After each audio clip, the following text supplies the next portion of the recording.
Hello, and welcome to In Search of Black Power. I'm your host, Lawrence Grandpre.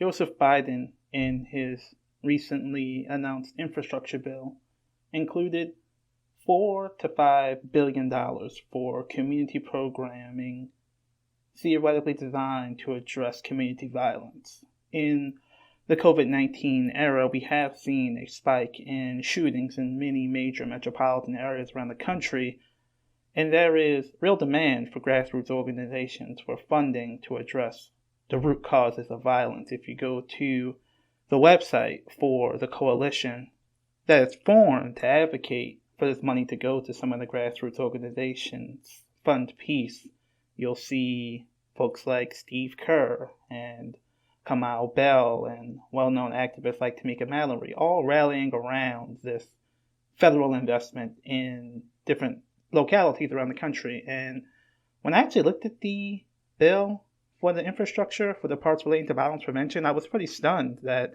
besides a few dozen $1 million for different pilot programs around the country, it doesn't actually seem to be a lot of that investment designed to go to grassroots community organizations through new allocations of funds. He's just expanding existing funding for existing programming and making old pots of money available to new organizations. And the sad thing, I wasn't surprised. What we call violence prevention has really become a catch-all term for many people who are well established in the human social service ecosystem to rebrand their work as needing to be seen with the kind of urgency which with cities around the country have traditionally viewed funding the police.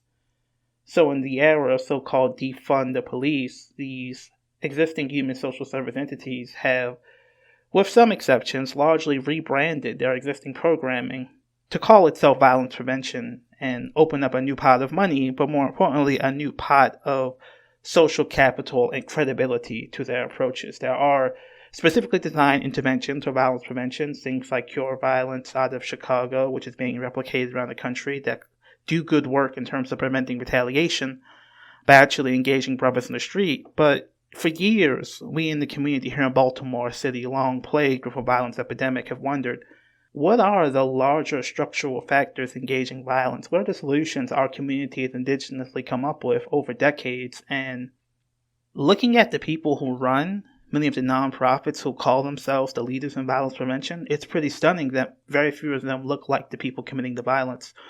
Very few of them openly claim to use a methodology informed by African culture or an in-depth understanding of the people committing the violence, and many of them actually look like traditional corporate top-down nonprofits, and really they are straight out of the white top-down academic playbook. So we're really dealing with a tight conundrum where folks seeking to graft on the credibility of the academy in places like Hopkins and Harvard are basically using this claims of having an evidence-based, academically approved methodology to graft onto work that people on the ground are doing, but without actually interrogating that work, interrogating the larger political economy on who's actually benefiting from this new violence interruption movement. And all of the other factors of violence, trauma, slavery, wealth inequality, poverty are just being left off the table so we can get some more money for programs, which is good, but can't we do better?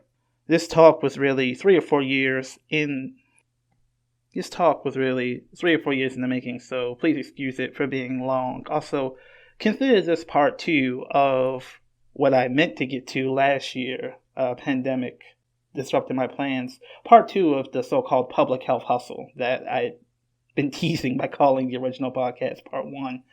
So this is about public health infrastructure, the public health movement, and what I see is the co-option of grassroots social justice movements and the co-option of the defund the police calls into a largely top-down nonprofit model of violence prevention. It's designed to showcase our work as researchers here at LBS, which is part of our organizational business plan, but it's really designed to put out an in-depth researched argument against some of the assertions that have been so difficult to push back against from traditional top-down academic violence prevention nonprofits. So Again, this is a long-ranging talk talking about a bunch of different issues, from America to Colombia to movement work to movement infrastructure to the in-depth analysis of the research behind cognitive behavioral therapy, and why all this stuff matters, and what the stakes are in terms of gentrification, in terms of who has power in our communities, and how we can actually address at a root level the deep community need to solve the issue of street violence. So with that, thank you. Please stay tuned. I know the talk is long, but we want to come back for a little bit more discussion in the conclusion about some plans we have for the future of In Search of Black Power, and we hope you enjoy the talk.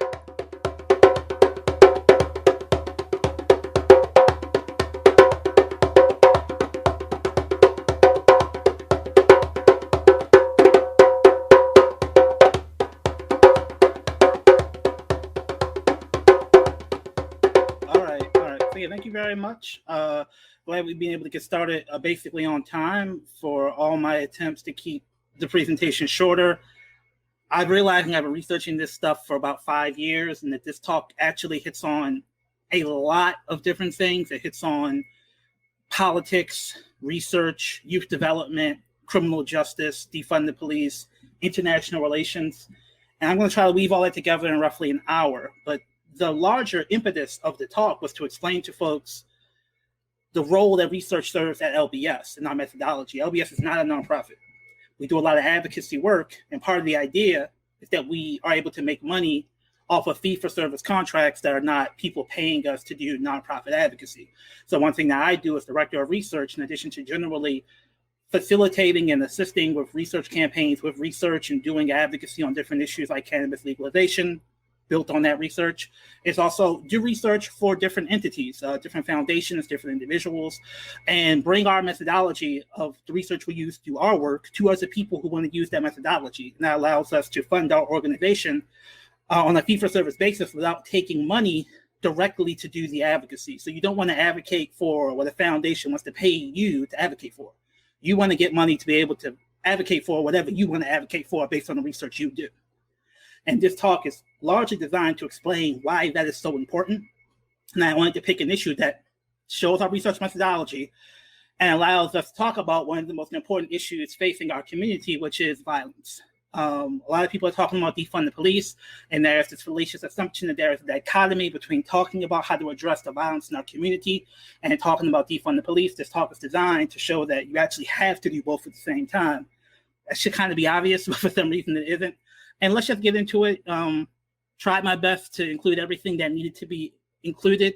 But this is actually a picture of Molly Baldwin. She runs a nonprofit called ROCA, which does work in Boston and Baltimore. She's getting some interesting looks from the people around her as she talks about how to address street violence in largely Black and brown communities. And I think that's the thing I want you to take from this talk, is a very magnified sentiment of looking askance when someone not from your community and doesn't share and end up understanding the history and culture of your community, comes into your community and tells you how to solve a problem. But we'll get more into that towards the end.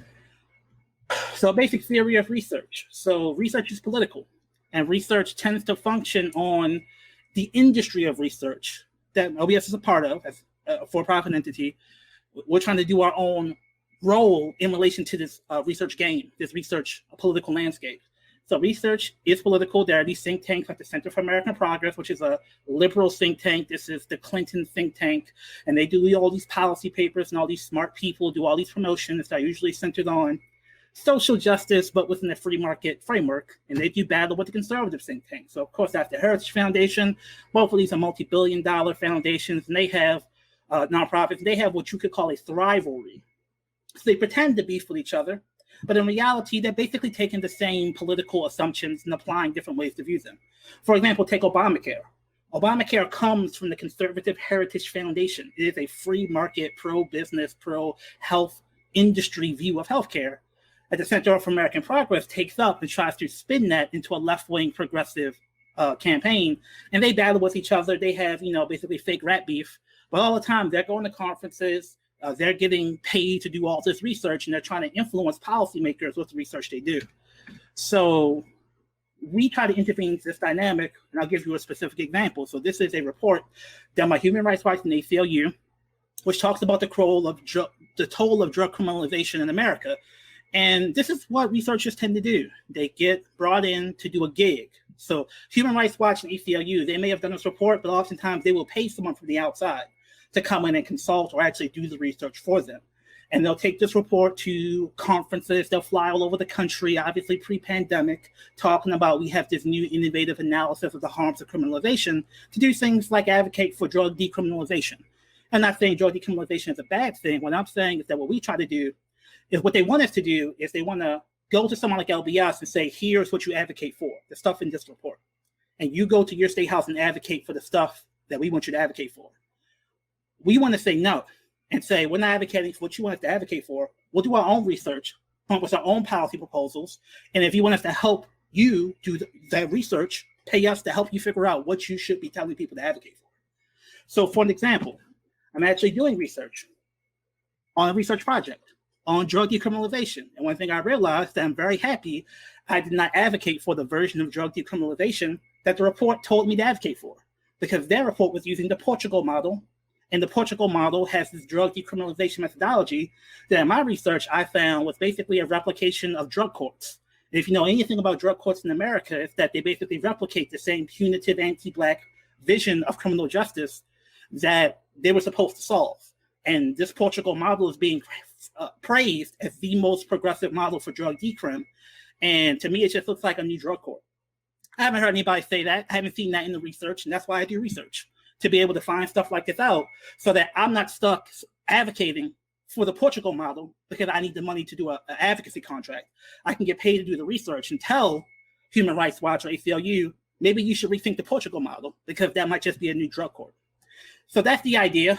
Is to let people know we do this service and to explain this is what we bring to the table. It's because we actually do advocacy on the ground. We can understand some of these the limitations of these theoretical interventions and bring our own perspective to the issue. So obviously we've done a lot of work on the issue of community violence and policing, and that kind of goes into this talk, which is roughly divided into 3 parts. It's going to be all over the place, but yeah, roughly 3 parts. Part 1, Black community responses to violence. I'm going to start with the solutions. It's only when you understand the solutions and the research around the solutions does the actual discourse around violence prevention look crazy. And I was stunned how bad the research was. It wasn't just bad, it was not surprising, but this is like one of the most important issues to our community. And the lack of seriousness and rigor which the dominant mainstream academic and nonprofit establishment takes this issue was frankly appalling. And I wanted to, first of all, as an African-centered researcher, I want to focus on solutions. And I want to start with the solutions our community has produced. So then you can understand how the dominant nonprofit solutions look in comparison to what I'm presenting to you at the beginning, and how the research looks. So you can compare the research. And the research is crazy, but we'll get to that. So we're going to use a larger political context because this is a larger political issue. So we're going to start with a little bit about the conversation around defund the police, because the defund the police conversation is directly connected to the violence conversation. As you can see, U.S. population has increased moderately over the past 20 years. Funding for police has absolutely exploded, far disproportionate to the actual population growth. Most of that is at a state and local level. So we're looking at state and local solutions to this police funding issue. There's a problem with this, though. Here's actually polling data around the issue of defund the police. Do you support or oppose the movement known as defund the police? It only has a 28% support rating amongst Black people. So what's happening here, that we have this movement that everyone's claiming it's from the grassroots, everyone claiming represents the people, they have only 28% support amongst Black people. Let's go a little deeper. When you change the question from do you support the movement defund the police to should we take a portion of the budget for your police in your community and redirect those funds to social services, it goes up to 63%. Now, if you take one thing away from the talk, what they want you to focus on is social services in that question. What I want you to focus on is community. Because the issue isn't just funding any social services. They can be as much the problem as the solution, which this whole talk is designed to explain. But the desire for community control is what I think is so attractive and what actually boosts that number up to 63. So let's go a little bit deeper here. Why is this such a big deal? Because of the pandemic, violence is spiking in major cities around the country. You can see it here in the graphic. but it's actually coming from an extremely low baseline. Crime has been dropping precipitously in America for the past 30 years. As you can look at all those drops, violent intimidation per 100,000 people. The bottom has fallen out of violent crime over the past 30 years, and it's going up from a very low baseline. Here's the problem. People's perception of crime has largely been entirely disconnected from the actual experience of crime. So you can see that even as crime declined over all that time, people's feelings of being unsafe have actually increased. So that's a concern that with the boost in murder rates, which again is coming from a very low baseline, that's going to suck up the impetus for defund the police. So it's not just a question of how do we solve the murders, it's how do we win defund the police in the midst of a murder spike. So this is the reality of the issue. But why is the baseline support for defund the police so low? So this should be not surprising to most people on this talk. An analysis of homicide victimization by race, you can see Black victimization of homicide is very, very high compared to other races. Now, like the woke talking point is like police don't provide safety and white people commit crimes too. That's true.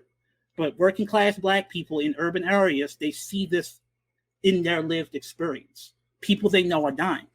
So you just can't say police don't solve the problem. You need to tell them what does. Here's also the issue, is that we as a community have tried to solve our problems with violence ourselves many times in our history. And many of the people, frankly, who are now talking about defund the police are totally disconnected from that history and are pairing up with people who actively work to destroy that history. So many people will know about this experiment in the early 90s. This is the Nation of Islam. Got contracts to do security in housing projects all throughout the country in the early 90s. And this is a Baltimore Sun article saying community respects armed Nation of Islam guards. So this is actually the community was satisfied with this service they were providing because they felt it was working. This real life replaced the police with grassroots community services. And many of the people saying defund the police don't even know this happened, aren't connected to the people who did this, and are actually hostile to many of the people who did this work. Because look what happened. 2 years later, New York Times says Muslim guards stop work in Baltimore because of the political backlash to the Nation of Islam. Now, many of the people saying defund the police weren't alive at this time, but they aren't connected to the people who were. They aren't connected to community organizations who were there to see this battle. And more importantly, they aren't precise about the problem with what happens when you say fund social services. Because when you say defund the police, fund the community, the experience of many Black people on the ground, literally, is this is what happens. So this is the orchestra arts program literally calling itself a violence prevention program by giving kids violins. Now, I support giving kids violins, but there's something called creaming, where most of the folks who are going to go to a violin class aren't exactly a target demographic for preventing murders. But because we as a community don't have control over our narrative, they get to sell orchestra kids as a violence prevention program when it's really just an enrichment program. But of course, calling it a violence prevention program helps push orchestra kids so it can get more funding for doing so-called violence prevention. Now, this is the part that I don't have time to go into in depth, but I want folks to understand that the frustration with the lack of control over the social service sector is actually juxtaposed to the seemingly minor but real control many middle-class Black folks feel they have over the police department. Obviously, community policing is not the solution. It's designed to suck up community input and give the illusion of control.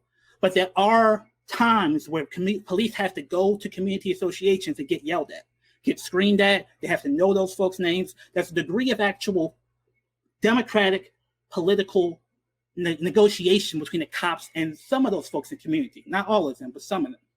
And there's none of that with orchestra kids. There's none of that with the Able Foundation. There's none of that with the human social service organizations that many people are trying to sell them as the solution to violence. So people from the community say, look, I know the cops aren't the solution, but I can actually control that. If you're bringing in these organizations that have no accountability to my community, I can't control anything. So I'm not just going to say defund the police because I don't know what I'm getting in return. It's not just that they haven't gotten anything in return. It's not just they've only gotten policing. It's that what they've gotten in terms of social services have been so bad, so not controlled by them, that they are skeptical that just putting money into something called social services is actually a solution to violence. And that part is completely off the table for the conversation for defund the police, where it needs to be at the core of the conversation. which is why I'm giving this talk. So, what is the solution to violence? And again, I wanted to try to start here, hit here hard, to show you the difference. This, as many of you will know, is Amos Wilson, a very well-known African-centered academic. He worked out of Sydney University in New York in the 90s. Unfortunately, died relatively young in his 50s, in the 90s. But he did a work called Black on Black Violence, Psychosocial Dynamics of Black Self-Annihilation, the Service of White Domination. And he wrote something that we at LBF actually cite all the time in the violence conversation. I'm just going to read it to you. White racist American society harboring a poorly concealed death wish against its Black captives generally leaves but a few outlets for the release of societally provoked Black male rage, all inappropriate.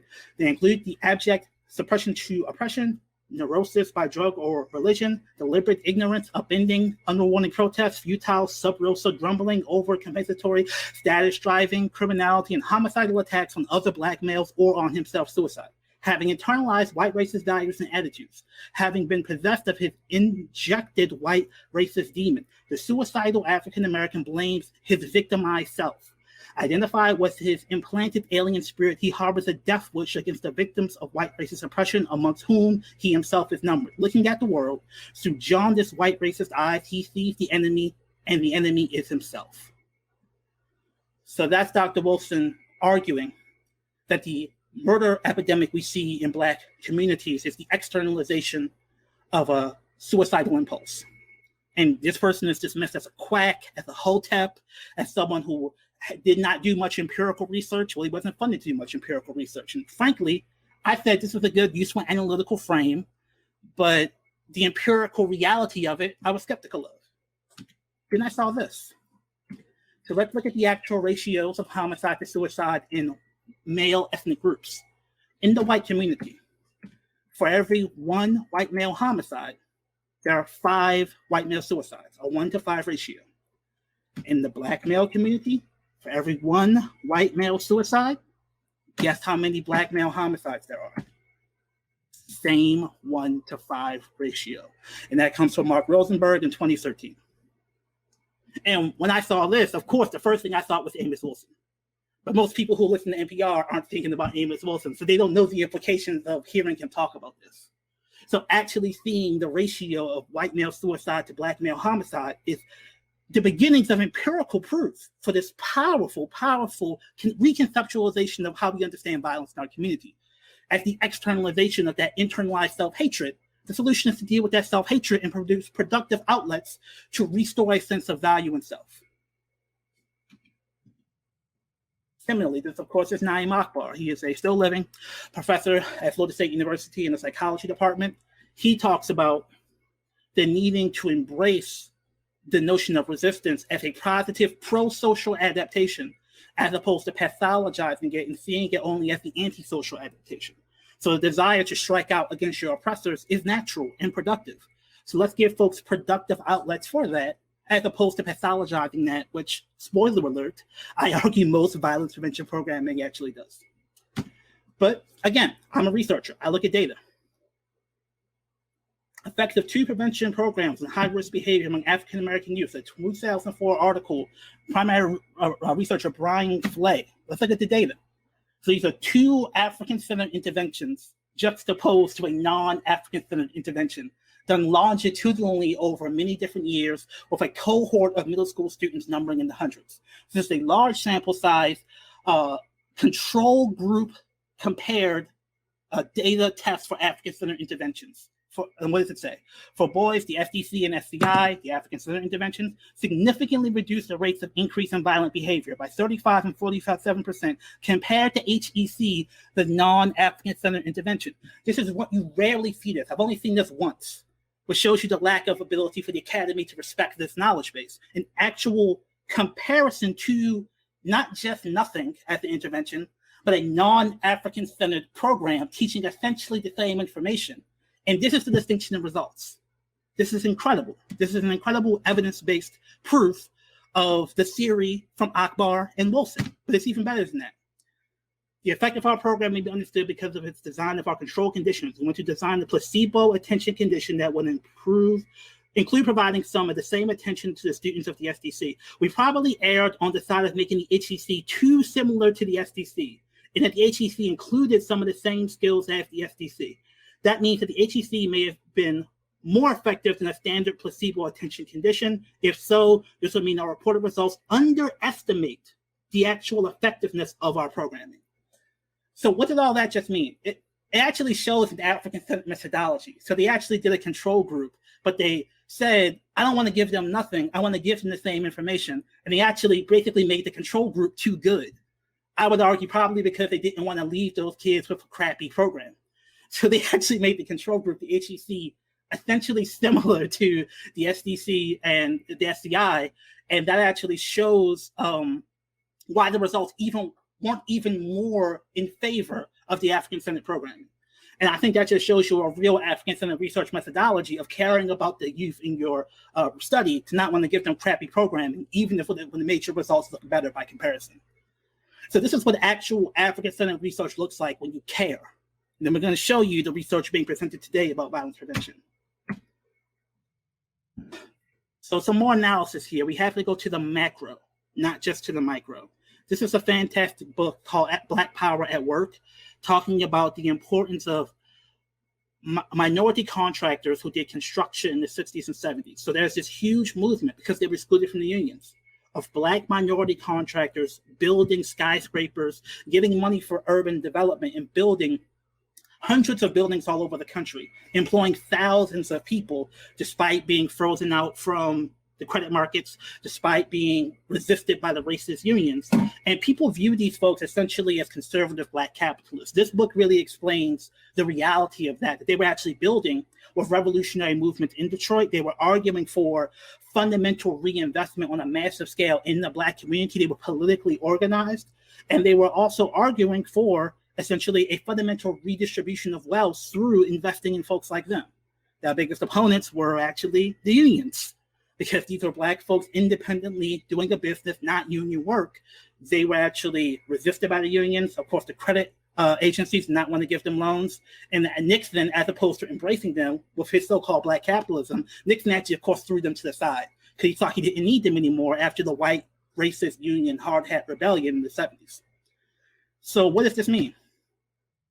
This means that actually investing money at a massive scale in our community is a huge tool for entrepreneurship and job creation, which studies show can actually be a good way to suck people who would otherwise be on the street committing violent crimes, to give them something productive to actually manifest their desire in the world. So this is actually the scale of minority set-aside programs. This is, Perrin Mitchell, minority set-asides, $40 billion a year went to minority communities through minority set-asides. That's 10 times more money than the NFL clears in profit.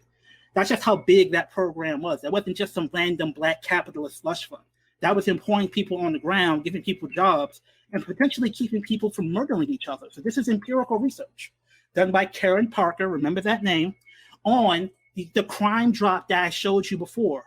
One of the things that she argues explains it is higher rates of African-American entrepreneurship is correlated with lower rates of youth juvenile violent crime arrests. So we have clear empirical data that Black business creation is something that can deter murders. I'm not a Black capitalist. I'm just going where the data shows me. Now, what actually gets people to create businesses?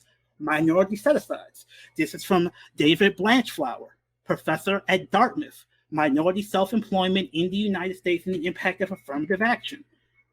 Evidence is presented for construction, which has self-employment rates roughly double the national rates. The construction sector is also important given the existence of public sector affirmative action programs at the federal, state, and local levels. So specifically, construction contractors are full of independent business owners. And as we see, if you invest through things like affirmative actions, through redirecting money from the state, you can actually increase Black business creation. Look at that graph. So over the course of a certain amount of time, 5 years after the affirmative action minority set-aside programs kick in, Black business creation actually exceeds white male Black business creation. Very rare to find that in the data at scale, at a large scale. And why am I doing this? Not because I'm so smart. It's because people told me, man, Perrin Mitchell took care of us. When we had those construction jobs, things were better. That's what you hear talking to working class Black people, old heads on the street. So as opposed to just dismissing them as, old fogies who were seduced by Black nationalist garb, I actually researched it and I found out they were right. So when you actually respect the analysis of people on the ground, you can go to the literature and find interventions that actually address the problems people are looking to address. Unfortunately, I don't think that's happening very much in much of the nonprofit violence prevention conversation. So if you want to know who to support, Kuchakalia Center. It's run by Baba Adamola, someone who many of us will know well. They actually go to people using a public health infused methodology. It's not only public health. When people are shot up or stabbed up, they go to them in the hospital and say, hey, you can go back out, be a person who commits crime or becomes another victim of crime, or we can take you through a rites of passage program. They have 18 people that like them on Facebook. Now, I'm not saying that alone is a metric of success, but it is useful to think about that they're doing this great work and people don't know about it. Baltimore Brothers. This is Captain Andrew. Folks, many of them affiliated with the Nation of Islam, are bringing that work from the 90s into the 2020s, doing work on the ground, in addition to other folks like Marvin McKinstry and folks in the community doing their own things in different ways. They have 175 folks on Facebook. Not a metric in and of itself, but I just want to juxtapose that to what many people on this call probably have heard of as Cure Violence. They, of course, have 12,000 people following them on Facebook. So what is Cure Violence? Why do they matter? And why does it seem like, this group that many people haven't heard about directly has so much more shine than the people doing the work on the ground? So let's go to part 2. The Academy hustles violence prevention. So we're going to start off with the video, and we're going to try to get into some of the analysis around some of the things that are happening. So this is Cure Violence doing their analysis on their methodology. Now, brief disclaimer. I know many of the folks, Black folk on the ground, are doing whatever they want to do, despite the white public health establishment essentially controlling violence interruption. So we're talking about violence interrupters. The video will explain their methodology. And I know folks are doing, in many ways, African-centered methodologies on their own. This is not a critique of them. This is a critique of the infrastructure that I think is holding them back and hustling off of their hard work. And in some ways, I didn't want to talk about it because the whole thing is like, well, just let those folks hustle. White folks going to do what they're going to do.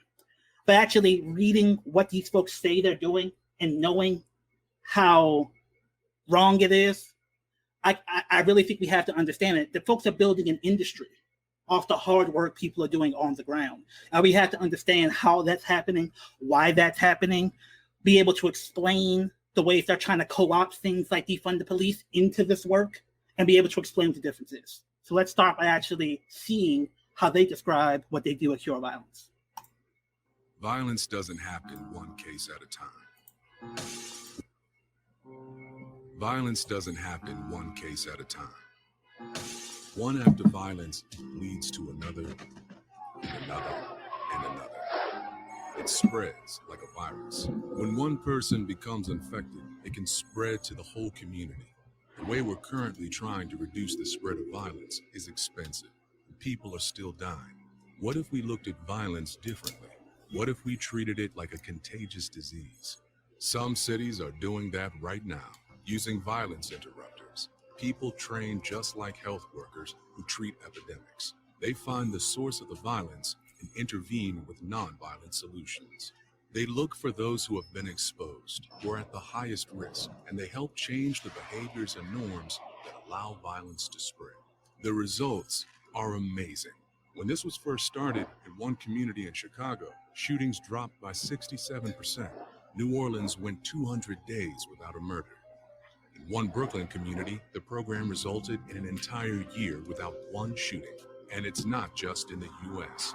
Around the world, lives are saved and communities change when we stop the spread of violence by using a health approach.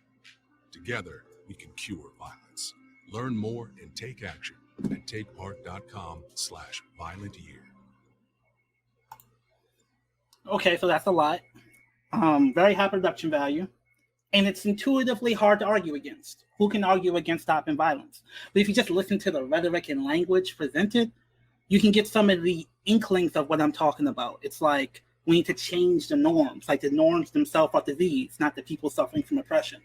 Violence is a disease. So are the people doing violence diseased? And what are you saying about those people? right? So in the way we talk about this public health approach, we have to understand some of the things that are happening here. So let's actually look at the data. So this is a analysis of safe streets in Baltimore, done by Hopkins Bloomberg School of Public Health. Again, it's a public health intervention that uses violence interruption as a methodology. So let's look at the data from Baltimore. I'm not a statistician.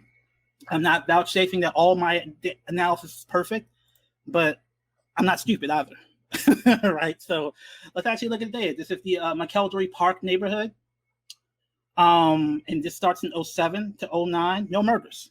And this is the baseline. Compare that to the baseline, there are murders, right? So this looks extremely persuasive in the abstract. But actually look at the y-axis. So it's like 0.1, 0.2, 0.3. It's an extremely small scale. So it makes the results look way more impressive than they might look otherwise. This is a small community. And having no murders is good, but I want to look deeper into the data. So let's look at figure 2. This is the actual shootings in McElderry Park for that same time period. And as you can see, the blue line is before the Safe Streets intervention. And you can see the dotted line, Safe Streets kicks in, there was an initial drop. But then look at the rebound effect for shootings. So the shootings go up even higher after Safe Streets comes in than before. And my father was a cop in Baltimore, so there's some things that I've just been taught to think about that may be different than other folks. So one thing people always say is like, it's kind of random who gets saved and who doesn't when you get shot. So you can have, for example, shock trauma is a very, very high-tech medical intervention that saves a lot of people. So if shock trauma is just saving a lot of people who would otherwise die, then you get no murders. Those people still might be getting shot, as we can see here in the intervention. Now, it doesn't mean that the initial drop is meaningless. It just means, or the secondary drop afterwards is meaningless. It's not what I saw in that first video, which is this overwhelming, incontrovertible data. That's not what I'm seeing here. Let's do a little bit more. So, and this is basically in some ways pro-safe streets. This is the data from a different site, Madison Easton. Pre-safe streets, you have homicide incidences, and post-safe streets, you have homicide incidences, in some cases higher than pre-safe streets. So that obviously doesn't look as good. But if you look at the shooting data, they do have a decrease in shootings, non-fatal incidences, that is, not shootings. So the data is not as overwhelming as they want you to believe it is. So like, is it shootings or is it homicides? Because they'll use the decrease in shootings to claim that Madison Easton was a success, but then they'll use the drop in homicides to explain that the McElderry Park one was a success.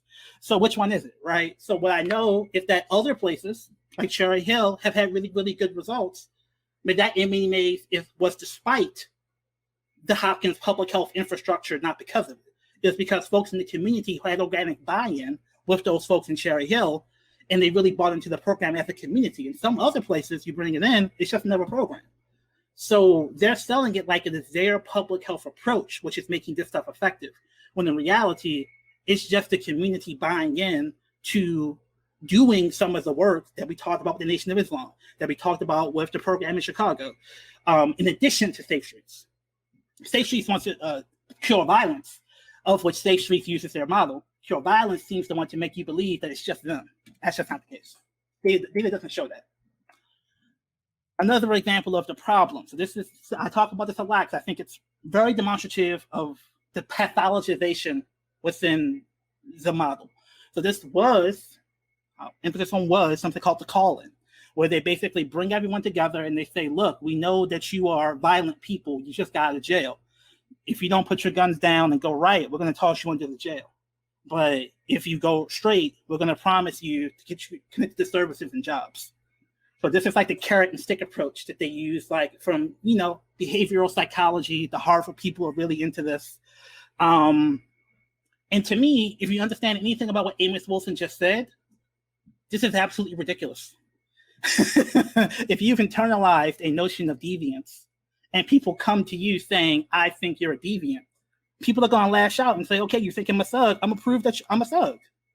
And shockingly enough, now there were many problems with the 2007 implementation of Safe Streets, but this is the last time I've actually heard them using the call-in model in Baltimore, And according to Baltimore City Health Department staff and cure violence consultants, they're experiencing significant difficulties implementing the program. And it's a big sordid story with many different nuances. But I think one of them was they tried to do a call-in and people basically said, F you. And they've tried to do multiple different call-ins in Baltimore. To my understanding, none of them have worked. And I think that the Amos Wilson analysis actually explains why that model didn't work here in Baltimore. Maybe it works amongst non-African people committing violence. I don't know if it works very well, if we understand what Amos Wilson said to be true. But continuing to wrap up with the cure violence model, so this is their actual explanation of what they do. Let's do some rhetorical analysis of what they're saying here. So culturally appropriate, not culturally liberatory, not built off the work of Amos Wilson, culturally appropriate, like don't call people out the name, don't be overly familiar. Cultural appropriateness is good. It's not cultural liberation. It's not African-centered. It's not built upon a deep understanding of the culture of the people there. Access to highest risk. This is not broad-based care for the community. This is targeted care for the people who are most likely to commit violence. Provide treatment. Again, not necessarily jobs, not necessarily re-socialization, not community reintegration, treatment, i.e. human social service treatment. But the big thing is change behaviors. So we're going to get to this a little bit at the end. It's the individualizing and pathologizing of individual people because violence is a disease. We have to interrupt the spread of violence by interrupting the behavior. Here's a little thought experiment for you. If violence is a disease in America, who is patient zero? Who is the original vector for violence in America? Maybe you have an answer, maybe you don't, but I think that this guy is number one on my list. Of course, that's Christopher Columbus. So we don't talk about literally them bringing smallpox to America at the beginning of the epidemic of violence. We don't talk about the slavery and the genocide at the beginning of the violence epidemic in America. We want to go to Brothers in the Hood and tell them they're diseased. I'm not buying it. And frankly, I think many people who are close to the programming share similar sentiments but haven't been able to express them as freely. Let's go a little bit deeper though. Gangs. Gangs are the problem. Gangs are dangerous. What's a big gang of Baltimore? The Black Gorilla Family. Big, scary black men, like gorillas. Gorillas are actually vegetarians and very calm. But in the American context of prison gangs, Gorilla Family, dangerous, committing murders. And this is not to defend the Black Gorilla Family, but look at that spelling of the word gorilla with a O. It's funny because when I heard Black Gorilla Family, I know that that's weird because the Black Gorilla Family I know was started by revolutionary George Jackson and was spelled guerrilla in terms of the anti-fascist fighters in the Spanish Civil War. So many liberation fighters around the world call themselves guerrillas, but in English, that's pronounced guerrilla. So the Black Gorilla Family was started to defend Black people from racist prison guards in San Quentin, where revolutionary George Jackson was held. It was designed to fight the violent imperialist forces and to express the anger and frustration of Black men in a productive way. Of course, George Jackson is killed, the Black Panthers are destroyed through COINTELPRO, and the Black Gorilla Family then turns into more of a criminal gang. But if we don't understand the state violence that leads the BGF to be the BGF we see today, and the understanding that the state needs to be accountable for the actual violence it did, not just to the individual freedom fighters, but to the communities that prevented the revolutionary consciousness of the Black guerrilla family from cultivating itself, then we're just going to blame Black folks and call them disease, not understanding that disease was injected into them through state violence. We're also not going to talk about this. This is actually LA deputies, sheriffs, police gangs with tattoos, with initiation rituals. We're not talking about this as being the epidemic for violence in our community. But it's the exact same thing as the scary Black dude with a gorilla on his chest, except a white guy with a badge is doing it. So if we don't have a comprehensive understanding of violence, we can't cure it. But folks are going around calling themselves re-engineering community to a health systems prevention violence perspective. Look who's on the map. Healthcare, academics, faith-based institutions, public health universities, hospitals, behavioral care, Justice Department, social services, and community. They're in there too. So we have this comprehensive view of community, and look at these blue shirts. The blue-shirted violence interrupters are just dispersed all throughout the community in all these institutions. So all the institutions are benefiting, and the community is just an accoutrement to the larger vision that the health system's prevention of violence view wants to have for our community. And of course, this is leading to what we just heard about a month ago. Biden has proposed putting up to $5 billion into violence prevention, but through things like Cure Violence. And through things like the different community institutions that we just saw coordinating with Cure Violence, not Nation of Islam, obviously not the Black Guerrilla family, not the program I told you about in Chicago, but those incredible results, but for people who have connection to the power establishment, they're getting the bag. While we are left trying to defund the police without clearly articulating who we want the money to go to, and everybody on this list is saying, yes, hand up, yes, give money to me, please.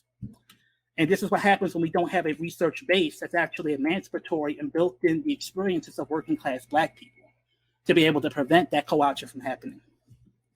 So let's look at the research. I'll try to be quick.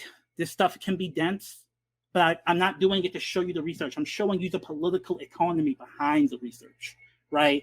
So this is an article, Amplifying Community-Led Violence Prevention as a Counter to Structural Oppression. Jalen Author, Chicago Creed, is one of the authors. And again, he's not from a university. He's from an actual violence prevention program. And that name is another name I want you to look out for in addition to Karen Parker. That's going to come back up. So what are they doing? Street Peace is a mobile app for 3 months with 56 street outreach workers, SOWs, and staff from 3 different organizations at 6 different sites across South and West sides of Chicago. So it's a cell phone app, you know. But how are they talking about it? What types of resources are shared? How do we create an infrastructure for this? How do we amplify street outreach work? They're basically claiming that their app is capacity building for street outreach workers, which is like code word for, if you want to help them, give me money. And I think that we're going to substantiate that claim as we actually do the analysis. So here is the National Science Foundation grant that they got to do the app. Excuse that book just fell. $150K. And they got 5 grants. This is only one of the 5 grants they got from the National Science Foundation. Again, remember that name.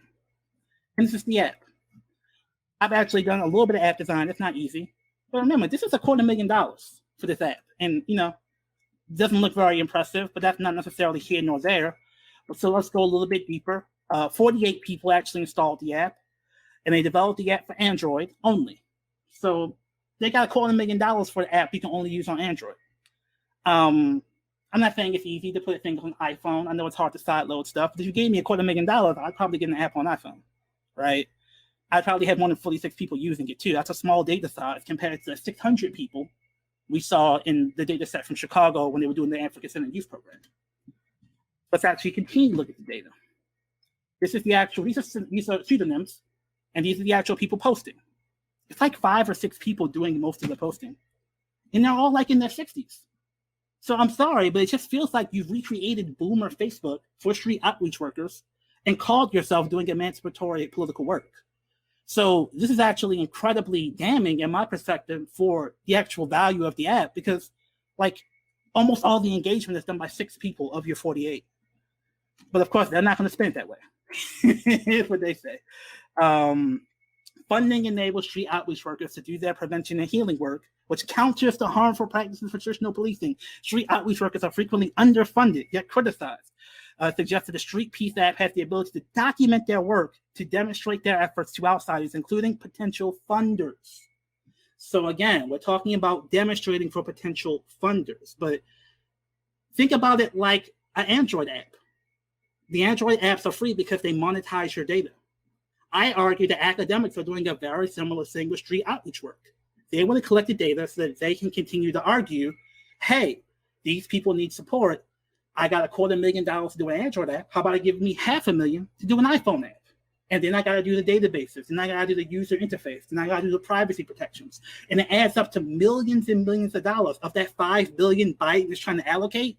Stuff like this app can suck up millions and millions of that dollar, so it doesn't actually get to the street outreach workers, because they're using all this emancipatory language to claim that their replication of boomer Facebook is emancipatory support for street outreach workers. Another example, I don't like Facebook, Instagram. They're making a lot of money off of it. But if they watch it like they should, a lot of this violence that's going on wouldn't be happening. So there's people repping sets on Facebook and Instagram, causing beefs in the community, and the street outreach worker is frustrated. But what they say is that street outreach workers recognize the trauma and harm that traditional social media platforms cause and appreciate the SP app for its privacy. This is why you have to fund me, and they can't just use a Facebook app, Facebook Messenger group, signal chain, because we have the privacy and they monetize your data, and that's bad for privacy. And it's like, well, you're essentially offering their data to funders through your evaluations and reports. Is that really that different, right? But yeah, here's some of the landing. By enacting transformative justice, street outreach workers are building a counter structure against the racist systems and institutions that created the inequities that catalyze violence in our community. Street outreach to leverage the trust and relationships with each other through the SP app and extend their counter structural practices online. The direct communication across sites and organizations that the app enables was important because a counter structures are built from the bottom up. Why is this academic analysis sounding like a sophomore at the new school, like some woke Twitter teen? Well, you're supposed to be a data person. You're supposed to be a technology person. It's because they understand this is what funders want. Funders want to feel they're doing the social justice thing. But actually funding the Nation of Islam, for example, is scary. Funding Baltimore Brothers is scary. Funding the DePaul Center for Technology and Social Change is not scary. But they want to have all of their rhetoric of doing radical social change while not actually giving money to the grassroots. And this article allows them to do that. Given that street outreach work has now expanded to 30 Chicago communities since recent increases in funding and shifts in state and local approaches to violence, a long-term pilot with more sustained support for integrating the SP app into work practices will be necessary to further evaluate the tools potential to amplify street outreach practices. Give me money. This is not an academic article. This is a grant proposal. That's how a lot of the academy works. I'm not necessarily critiquing the academics for doing that. But compare that to what I showed you before about people doing longitudinal 4 or 5 year analysis with 1,000 kids. Just think that. And frankly, this is not the thing you do when you take people suffering seriously. This is what you do when you see an opportunity to extend your academic career.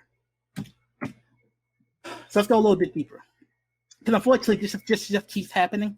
Every article I found was basically a grant proposal, masquerading as an academic analysis of violence prevention, which really pissed me off. So now you have to listen to what drove me crazy over the past month. So I'll try to be quick.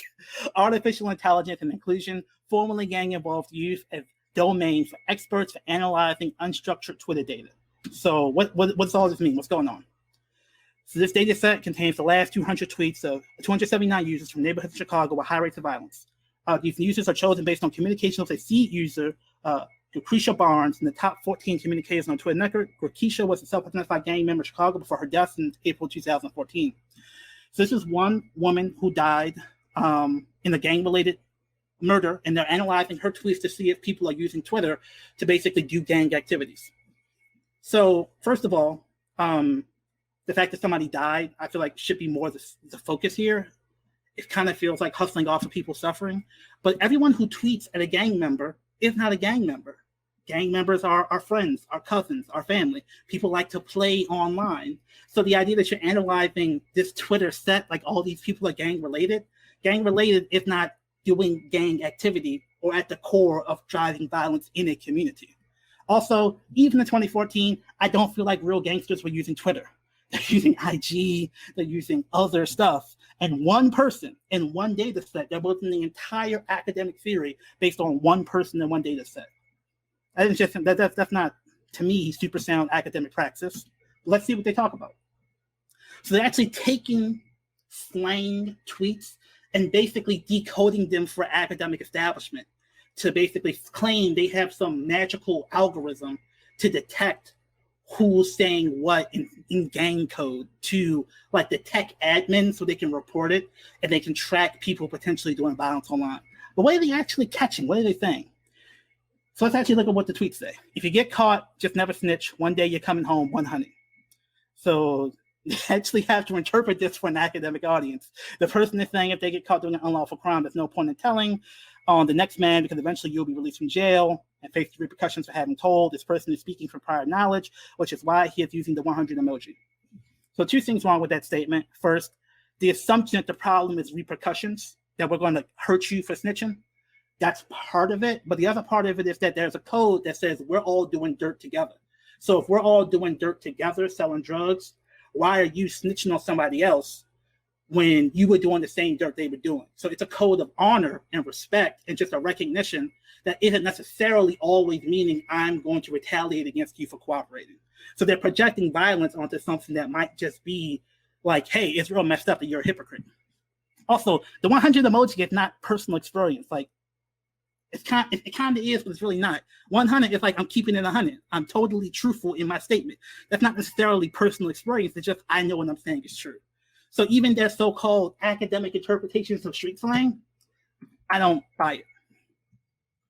But it gets even worse. Jay smoking, thinking about D money, sad emoji, praying hands emoji, blood emoji. So this to me is like thinking about D money, smoking a J. I'm sad. And D money was killed by a cop. So that's what the article says. But what the academic analysis says, this is code for the tweeter basically saying that they shot someone named Jay, and they're taunting the rival gang by pointing out that they made Jay smoke by putting bullets in them. Even though the article also says this person often tweets about smoking weed as smoking a J. I can't say for sure this is bullshit, but I think it's bullshit. I think that they are making stuff up to make it appear that Twitter is the cesspool of gang activity because they know that's going to freak out the tech community so they can get more money researching this stuff. They claim to have people on the ground who are giving them information, and this could be them taunting a rival gang, but it could be some kids saying, these academics believe any stupid stuff we tell them. What's the stupidest thing we can tell them? Let's tell them that smoking the J is actually a code for street warfare. I think those are roughly equally likely options at this point. And this is not a scientific analysis of anything. This is people projecting their fears of Black youth using slang in a public space and building an academic career off of it. It concludes, through our work, it seems there may not be one right answer for the meaning of social media posts. You think? Domain experts may not have the same interpretation and insights due to each expert experience the community and lives differently. We might just be making shit up. I don't know.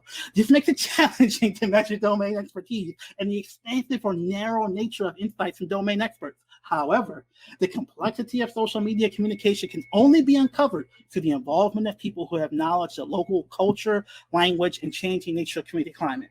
So pay me. I'm going to bring those folks together, and I'm going to help them interpret what's going on for you. Even though I just admitted this all might be bullshit. And this is just a cornucopia of scary tweets that they just randomly put at the end of the article. Basically, it's just like the academic equivalent of a jump scare in a scary movie. It's like, hey, Twitter, there are street kids sending all this scary stuff on your platform. They could just be having fun, or they could be planning a gang war. If you want to find out, you got to pay me to teach you what's going on. And I'm sorry, this is when people say that this is an evidence-based methodology, this is the evidence. This is the academic journals they expect you to never read. And it's really annoying because, again, this is an issue that should have the highest standards for evidence analysis and has some of the lowest, apparently. But I've gotten bogged down. I'll try to be quick. So this is one last entrepreneurship program. This is breaking the cycle of crime, promoting positive social spillover, potential entrepreneurship. This is a bunch of academics and this dude named Jay, excuse me for pronunciation, Nwachu from Innovation Works. So again, this is again a dude from a program with a bunch of academics analyzing violence. So what did they say? Furthermore, there is some evidence that entrepreneurship can produce crime. Parker 15, the same Parker I introduced you to at the beginning of the talk. That's good. That's how I found this article. But remember how I told you, like, my analysis of Parker was tied to macro level strategic change and reorienting the political economy. Their analysis of Parker's work isn't that. It's let's fund this entrepreneurship program, this entrepreneurship nonprofit in Baltimore. Innovation Works is one example of the intermediary seeking to facilitate entrepreneurship that builds community and reduces violence in Baltimore. Skip down. According to Jay Nwachu, the author of the article, who leads efforts at Innovation Works, incubators in Baltimore face extraordinary challenges. So all that analysis about fundamentally rejiggering the federal policy economy, about changing Black people's internalized self-hatred, they boil all that down to let's create a nonprofit and fund it. So that's what happens in this work. They're not wrong. They're taking the liberatory concepts that we present, boiling them down to their most amenable framework for the nonprofit industrial complex and hustling off our suffering with it. This isn't even a critique of Innovation Works. I'm just saying Innovation Works is not restoring a $44 million minority set-aside program. And until you do that, you're not really doing what the Parker literature says you need to do. But we're going to cite it to add juice to our grant proposal that we're just calling an academic article. This is how it concludes. Just like the last article, instead of scary tweets, I'm just going to randomly present the murder data from Baltimore. So this is raw data on murders from Baltimore. This is offensive. When you're doing an academic article, you're supposed to do like a algebraic analysis of if we increase Black employment by this Black business by X amount, we know it has Y impact on murder rate. Let's take the murder rate and let's do a conversion off of if we increased broad-based Black business creation by 10%, would that lead to a 5% decrease in murders, a 10% decrease in murders? That's what you do when you really care. And you're actually trying to delve in the data and take it seriously. What you don't do is just randomly present the amount of murders in Baltimore and just say, well, Baltimore's crazy. So whatever we fund, it's got to maybe make stuff better, because look how crazy those numbers are.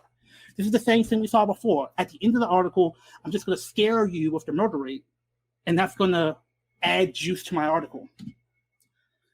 And declaring competing interests, none, which I believe, but let's go a little bit deeper in terms of what these folks are actually getting, because don't get this twisted. This is the advertisement for Innovation Works. This guy's the academic article. And if I'm an academic, why do I do that? Let's find out. But violence and corruption is big business. It's big business for the entire social service infrastructure, because if they can claim to prevent violence, any amount of money we give, drug treatment, after-school programming, it's all justified. So they all look at this new violence promotion public health proposal as a way to increase funding for their programming. Here's some proof. The R3 program is where they park 20% of the legal cannabis revenue in the state of Illinois. Illinois has legal cannabis. They have given 20% to a War on Drugs Reparations Fund. Should be good, right? Here's an example of what they spend it on. Every program highlighted in blue calls itself violence prevention. Is there an in-depth evidence-based African-centered methodology, as we talked about before? No, it's the Girl Scouts. It is girls in the game, which is exactly what it sounds like, girls in sports. It's legal aid, not radical African-centered interventions in youth development. It's Monroe Foundation. Monroe Foundation just gives kids college scholarships. And you know, some college kids could be violent, but they're not the target demographic of violence prevention. They're just using the word violence prevention to get money all over the place. Millions of dollars getting sucked up for people to get money for shit they're already doing and calling it violence prevention. But so who did this? Who would give money to these folks? So let's look at the board of the Illinois R3 program. And if you look at the name, Jalen Author, the same person who authored the article that we started off this section with. Let's take a look at the brother. No, good-looking young brother. Not saying he's not doing work, not saying he's not doing him, but look who he's on the board with. That name, many people will know, is Arne Duncan, former education secretary for Obama, best known for being an incredible basketball player, for winning the Celebrity All-Star Game MVP from Kevin Hart. This is the type of guy you run for governor of Illinois one day. This is the level of political muscle the Institutional Democratic Party wants to put behind the concept of violence prevention. And of course, why do you write articles on violence prevention? Because if you want to get NSF grants, people like Arne Duncan being on your team is a really, really good way to do that. This is not to say that violence prevention is inherently flawed, or that the academics are doing things that are necessarily improper. This is how people hustle off our suffering. This is the mechanics behind how it actually happens. We have academic articles that almost no one but people like me read, that are used to build social capital and lubricate connections to people like Arne Duncan, people like Jalen Author, who have political juice to do things like decide where millions of dollars in our communities go. And they have an incentive to put that money in places that are deemed politically safe, not places like the Nation of Islam, not places like Baltimore Brothers, not places that are doing the African-centered work, because that would challenge the monopoly of expertise that these folks have. It actually gets worse than that. You might be trying to defund the police. I know we're running out of time. I tried to keep it to an hour. But the last part of this talk is to say, in the process of trying to defund the police, I'll just skip to the thesis statement of this section. You might be thinking you're defunding the police, but you just might be making everything the police. Social workers become the police. Mental health care becomes the police, all in the name of defunding police. And that's where ROCA comes in. We started with ROCA, we're going to end with ROCA. From Boston, evidence-based programming, receiving millions of dollars to do work in Baltimore. Now, their methodology is a little bit different than Cure Violence. They focus a lot on service provision. They're not violence interrupters per se. They want to take people who could commit violence and put them in their wraparound service network. So they do this cognitive behavioral therapy program that they claim gives people the space to intervene in moments where they could do violent thoughts. They give help for, education and job training. And they claim to have this evidence-based methodology to take people who otherwise commit violence and they don't commit violence. So let's look at CBT, cognitive behavioral therapy. ROCA uses it like a mantra, CBT. And I'll try to be quick. But what is cognitive behavioral therapy? It's kind of like what we talked about with Cure Violence. Your problems are all internalized. They're based upon learned patterns of unhelpful behavior. People suffering from psychological problems can learn better ways of coping to relieve their symptoms. It's all about the personal. It's all about your own internalized process of thinking being the problem. You see where I'm going with this, right? But let's look at the data. I'm a researcher. I want to present you with data. That's why I'm here. Meta-analysis of CBT with African descendant people. Of the 12 included studies, only 2 had large statistical effects favoring CBT for people of African descent. So of the 12 included studies, only 2 show that it works for Black folks. The data is there questioning this, but they go around screaming about evidence-based methodology demanding millions of dollars of your tax money. Let's go even deeper in the analysis. He also found a significant ethnicity by treatment interaction for both outcome measures and post-hoc analysis, indicating differences only for African-American participants. Specifically, African-Americans assigned to CBT treatment had significantly higher depression scores at post-treatment than individuals from other ethnic backgrounds. So maybe blaming us for our oppression might make us worse. It's in the data. Cognitive behavioral therapy symptoms in African descent, a meta-analysis. Let's continue to go deeper here. More specifically, all anxiety disorders involve gratuitous irrational beliefs pertaining to the anticipation of an undesirable event occurring and or the problems that would result if the undesirable event did take place. There are different potential events which could take place in the lives of a person of African descent that could invoke a legitimate anxious response. Maybe we're not crazy for being anxious. Maybe we have legitimate things to be anxious about. And maybe by you trying to beat that way of thinking out of us, you're actually making things worse for us, specifically for people of African descent. It's in the data. Is anybody looking at it? Is anybody paying attention? So this is what they actually say their methodology is. So this is what they claim as one of the things they would cite as what they're doing. They call this a model of cultural oppression and liberation they use in their therapy. So what to say? In this approach, the expression and management of rage is reframed as purging the emotions that are largely the result of assenting to or succumbing to the dysfunctional, damaging beliefs that the oppressor wishes to instill in the oppressed. The expression and management of that rage is encouraged without actually acting on it. So it's right down in the text. They're basically telling you, all that anger and rage you feel, depression, we're going to teach you how to not act on it. So what does worker actually do? They have, I can't even get into this in the talk. It's already long. They claim to be using a Native American organic healing methodology. In the book they cite is a white guy who was a prosecutor who went to the Native Americans of Canada. So this is what they're using. It's how the African methodology, and it's the book they cite is the white guy who basically is Columbusing the indigenous healing practices from the native peoples. But who do they do it with? They do it with the community and the cops. So your evidence-based alternative to policing is just literally using CBT to make people not anxious about being cool with the cops. And they claim this in their literature. They claim it proudly in their funding literature. They send this to funders. During a break later on, one of the gang used detectives to approach a young man. Was I there when it happened? Was I one of the arresting officers? Yes, you were. So when I showed up, was I okay? Yeah, you were fine. To be honest, if someone did that to my mother, I don't know that I wouldn't have done the same exact thing you did. So we just talked about police gangs. And the structural racism in policing is undeniable at this point. But by suturing individual affective encounters between gang members and the police, they're giving the police opportunity to absolve themselves the structural violence that's at the core of their organization. Again, there are literal street gangs in the LAPD. But Rocha wants to have a literal powwow with the cops so that you aren't anxious about them anymore, that you aren't doing things like politicking for social change and police reform.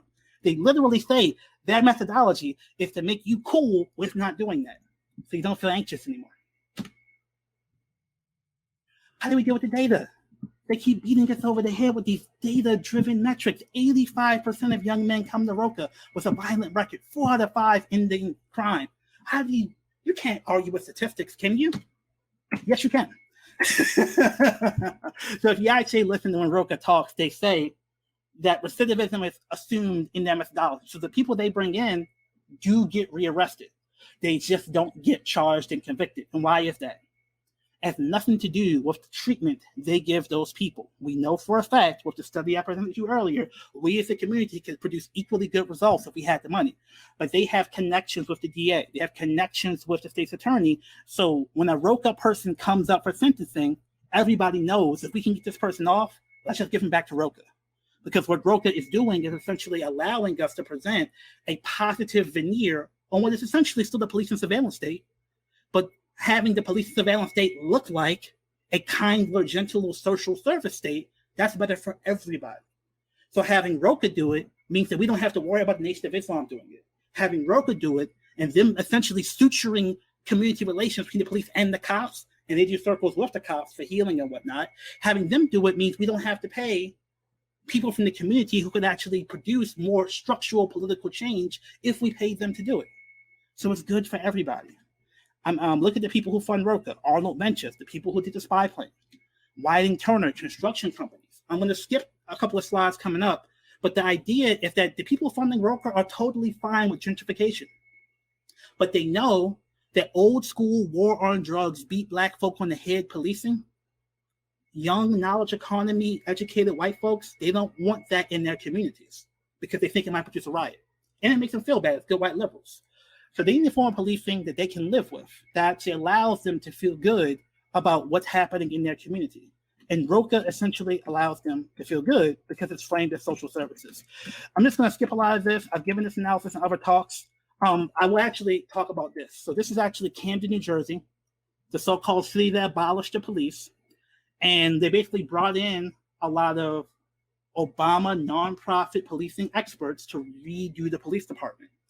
But in the process of defunding the police, they actually paid cops less and hired more of them. So by defunding the police, they actually brought more police into the community.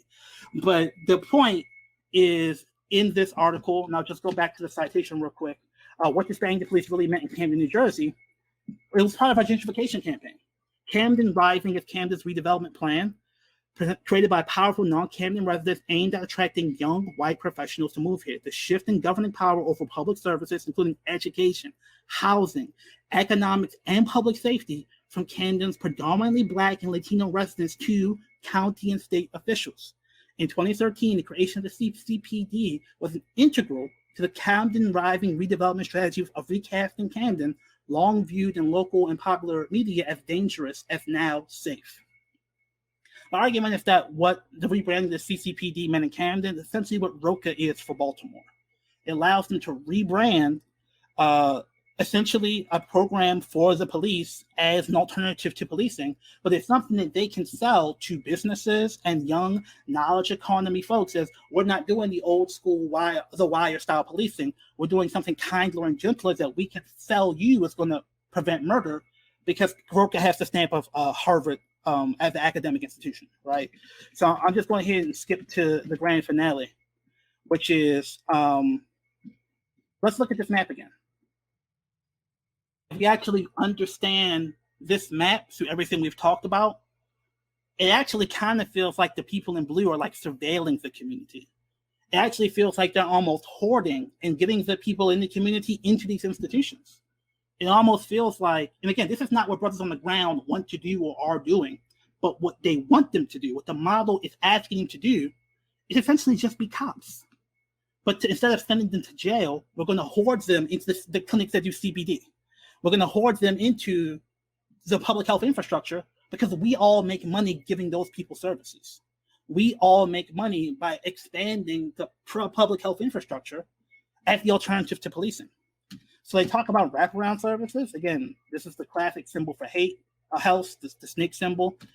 Think of it as them constricting you. Like when you hear the term wraparound services, if they're not explicit about the community controlling those services, I think of them literally as constricting and controlling the community, all in the name of violence prevention. They love that term, wraparound services. I'm asking you to reframe that term in your mind.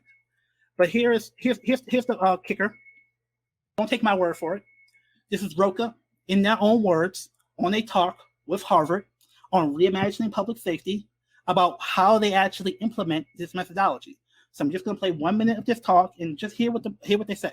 The rank and file make sure that the other officers go. So when we do circle training and it's for the community policing, well, as soon as you come out of the academy, your first run is community policing. And then, so they make them come. So a lot of times they're like, I don't know, my sergeant told me to be here, and I'm getting overtime or whatever. And that's okay. But by the end of it, they're seeing our young people who are working in the streets on, with their Roca sweaters on. They're like, hey man, how you doing? You're doing a great job. Because oftentimes they ask, what can we do? And we're like, well, when you see him, say, do a good job. Or when you see him not doing a good job, hem him up, but call me and say, hey, if you're not at Roca on Monday, I'm gonna take this dime bag and process it. If you're not at Roca, hem them up. Say, I'm gonna take this dime bag and process it. If you're not at Roca, I, as Roca, am giving you, the cops, permission to put my kids in the criminal justice system. This is not doctored footage. This is not a deep fake. This is what Roca actually says is their methodology. They aren't defunding the police. They are the police. Literally. They're telling you right to your face. But they want us to accept this public health methodology as some alternative to policing. It's infuriating, quite frankly. And again, the most powerful institutions, Whiting-Turner, Bank of America, Able Foundation, all behind this institution that clearly states in their methodology, we have no problem selling you out to the cops because your job is to serve us, not the other way around. I actually wanted to end on something that brings the point home and expands the conversation internationally, because as they said, Pure Violence said, this is a international model. This goes beyond America, and if we call ourselves African-centered researchers, let's have the Pan-African analysis. So that's a protest movement in Colombia. Colombia, South American nation, long time supported by the American regime for right-wing politics in Colombia to crush the left there, especially in the Afro-Colombian Spanish-speaking portions of the country. Colombia is one of the very few nations with a large Spanish-speaking, a population of African descent. Of course, you see Portuguese in Brazil. But they had, in the Afro-Colombian majority city of Cali, Colombia, a massacre for pro-democracy, anti-austerity, anti-right-wing protests, anti-fascist protests. This is essentially what the Black guerrilla family was trying to get us to support happening in Colombia, and the right-wing American-supported police force killed 50 people, largely Afro-Colombian. So let's actually look at who trains the police in Colombia. 2005, Dr. Oscar Rojas, Alver Alice Foundation. So what is he saying about him training the police in Colombia? Does Alver Alice ever partner with the police? Rojas, there is a need to involve the police department in every effort to address youth-on-youth violence. Within the USAID program, we have allocated some of the budget to carry out training for the police force and also for members of the judiciary system. I am not quite sure what the image of USAID in Colombia is, but I am sure that collaborating with restorative justice organizations is the best way for USAID to contribute to the peaceful resolution of conflict in Colombia. Translation: I am giving money to train police in Colombia, but I'm getting the money under the guise of bringing reconciliation and justice to Colombia. USAID is a front for American interest in foreign policy, but they claim to be giving aid. And what I know is the best way for them to launder their image of Colombia is to look like they're doing restorative justice work. So that's who the Avera Foundation has been as of 2005. But when they wanted to institute the cure violence model in Colombia, who did they go to? The Avera Foundation. And it's so insane, you can't even find this analysis in English. I had to read it in Spanish. So the same people who they are telling you are the people you should fund as part of your defund the police movement are the people training police on how to murder Black and brown people in Colombia. This is what happens to us when we do not have the autonomy to be able to say no to foundation money. This is what happens to us when we do not have an independent research institution that is committed to rigor and excellence in research and not just repeating what someone said on NPR. And this is why I want to give this talk, to explain all these things that I'm seeing around violence as a violence prevention as a methodology to launder the police surveillance state through the veneer of defund the police. And to explain to folks that we at LBF are not going to stand for it. So if you're one of these folks who say defund the police, we know what to fund social services, no, we refuse. And anyone who watches this talk should refuse as well, because that is not actual liberation. That is laundering the nonprofit industrial complex through the veneer of social justice. So what are the conclusions? Engage Black elders and Black civil society from a spirit of learning and humility, not believing you have all the answers and they need to be converted.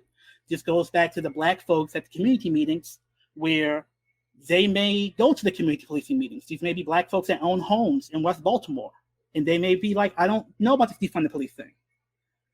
We're being told to think of those folks as Black conservatives who are brainwashed by the military state. And it's like, no, like I've seen what happens when they talk about funding the community. We get orchestra kids, but I can curse out the community policing person, and if they're not good to me, they will be fired. Now, that does not deal with the fundamental violence of the system, but because the police chief is accountable to the mayor and I can vote out the mayor, I have some juice there because I can mobilize votes against the mayor. I can't mobilize votes against the Able Foundation head. I can't mobilize votes against the person doing orchestra kids. I can't mobilize votes against the Avera Foundation doing training in Colombia. And that's where the importance of democratic power becomes valuable. And I think this is what some of our elders know that many of the younger folks are just not understanding. Second, Pan-Africanism as a methodology, not only as an ideology. I care about Colombia personally, but the value of adding it to the talk was to understand that what's happening in Colombia is part and parcel of the engine of co-option that's happening here. Much of the nonprofit industrial complex critique comes from developing nations, African nations, evaluating NGOs, Western NGOs in their community. So the very act of giving this talk through this lens is part of that Pan-African methodology, even though I'm not waving an RPG flag behind me. So understanding it as a methodology, not just as an emotional ideology, is important. So in terms of defund the police stuff, tie specific cuts to police precincts and specific organizations in the area you would shift the money to.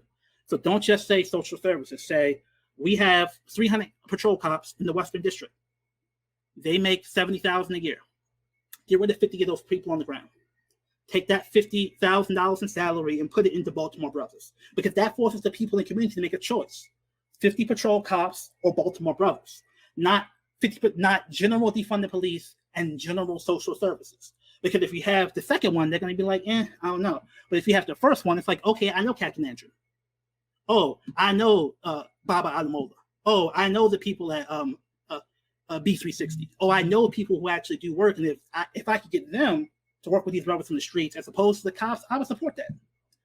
So you're actually being specific about taking on the reality of how power works and saying, look, this is the reality. We have to fund the people who actually are doing the work, the real evidence-based methodologies, not the people who control the evidence and who gets to accumulate the evidence, who gets to see the evidence, not them telling you what the evidence-based methodology is.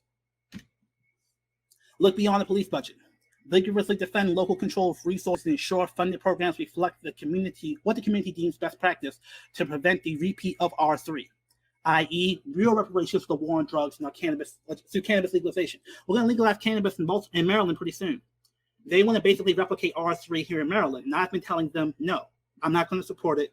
I'm going to call bullshit on it. And they're like, why? And I'm like, because it's bullshit.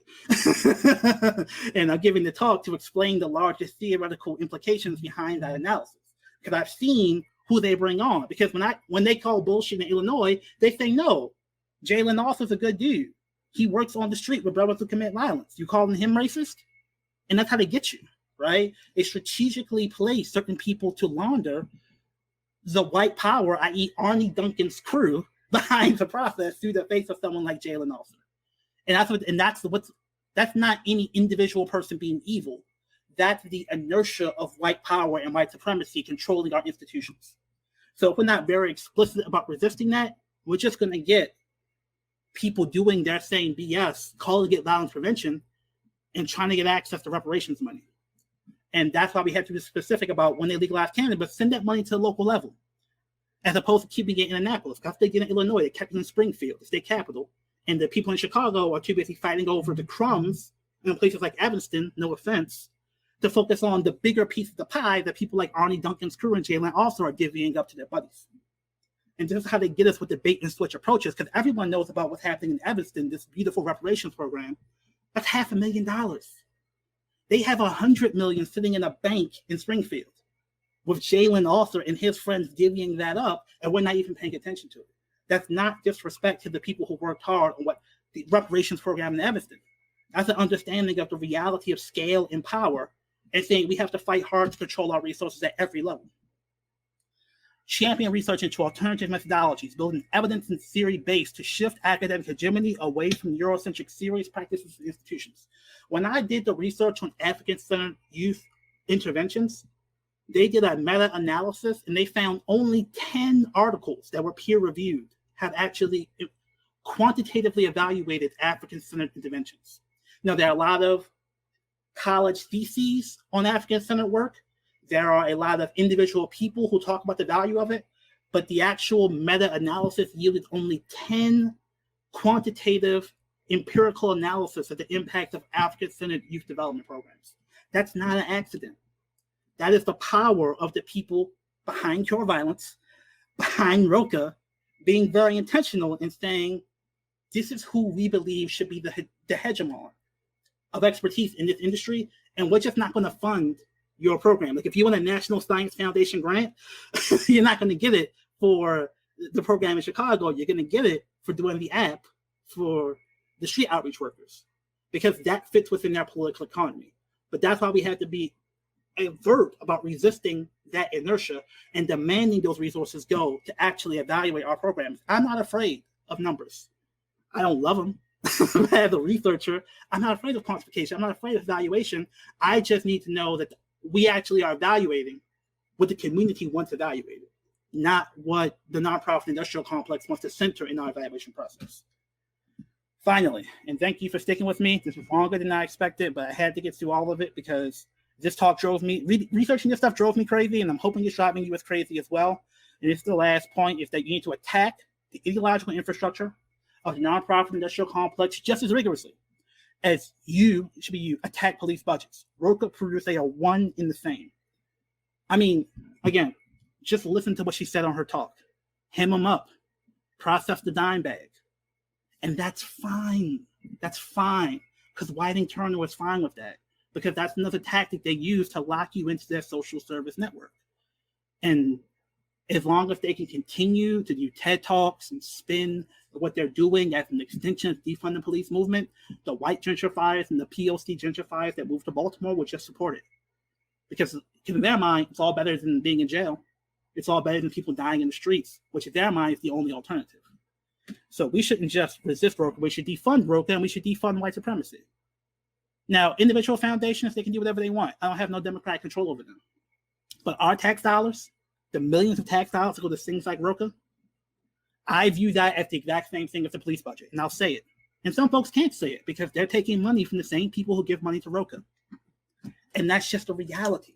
That's just the reality of when you build your institutional infrastructure in a way that doesn't allow you to actually follow where the research is actually telling you to go. And that's why we do things like fee-for-service contracts. That's why we do research contracts, even when the contract is going to end with us telling the institution hiring us stuff they don't want to hear. Because, hey, I'm already paid. And I don't have to advocate for what you wanted me to advocate for because you already paid me to do the research and consulting. And having independent researchers with an independent methodology, trained in African-centered methodology, not just ideology, not just the veneer of African-centered ideology, is how we can actually produce movements that are independent and actually resist the inertia that allows us to view things like Roca as defund the police, that views things like cure violence as the best practice, that views people like our community as fundamentally diseased and obscures the disease of Columbus, the disease of the white police gangs, and actually want to make you more amenable to that form of violence.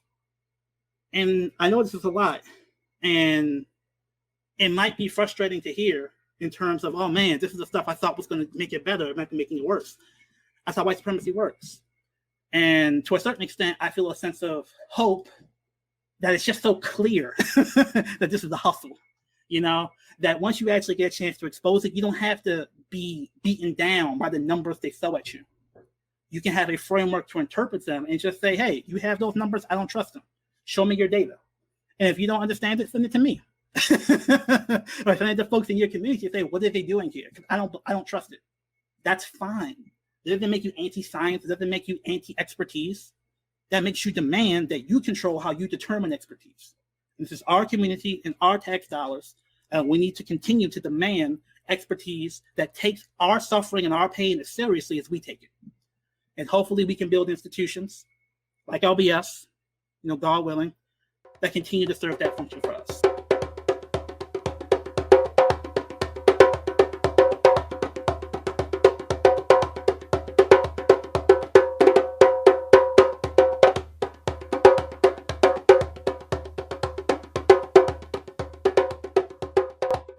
We appreciate you sticking with us through that talk. I hope some of the revelations toward the end around Colombia and hearing what the people from Roca actually do in their own words justified the length of that episode. Again, kind of completing the cycle we started with the analysis of public health infrastructure, nonprofit infrastructure overseas, and the issues with that, kind of completing the cycle by seeing that kind of come home in its violence prevention work. So, of course, the initial primary purpose of that talk was to explain to folks the fee-for-service research work that I do in collaboration with other folks here at LBS. So we're going to have more information on that on our website over time at lbsbaltimore.com, so you can check in there if you want information about that. Also, the talk hit upon two of the advocacy campaigns that we'll be working on, some local defund the police work, and of course, come the legislative session statewide in Maryland in January, the cannabis legalization work that we've been working on for a while is going to pick up hot and heavy come 2022 as the state of Maryland moves towards legalization. So find us on Facebook at LBS Baltimore, go to our website, especially sign up for our email listserv, because that's where a lot of the information will be about our summer seminars. Our new Timbuktu seminars are also coming up. You can sign up for that. All at our website, lbsbaltimore.com. In terms of the future of this feed, folks who have been listening for a while will know that we've had to change things up. We initially had a lot of support and a lot of infrastructure for a more heavily produced sort of Black, This American Life type of thing. And I appreciated doing that work. I really love doing podcasts. We may be looking at changing things up a little bit. We have an opportunity to potentially do more work on YouTube. So this talk was a slideshow, a presentation given on YouTube, but we're looking at maybe doing something more like a YouTube show and bringing in another co-host who can maybe help anchor some of the work on YouTube. This feed would still be a place to get access to the knowledge and material we would be sharing on that YouTube show, and definitely still committed to the audio format, but we're just trying to get the information out there in any way that people get access to it and people can really engage it. So stay tuned, watch this space, as they say, and we look forward to continue to go on this journey in search of Black power in whatever form or format we possibly can in the future. So thank you, and hopefully talk to you soon. Take care.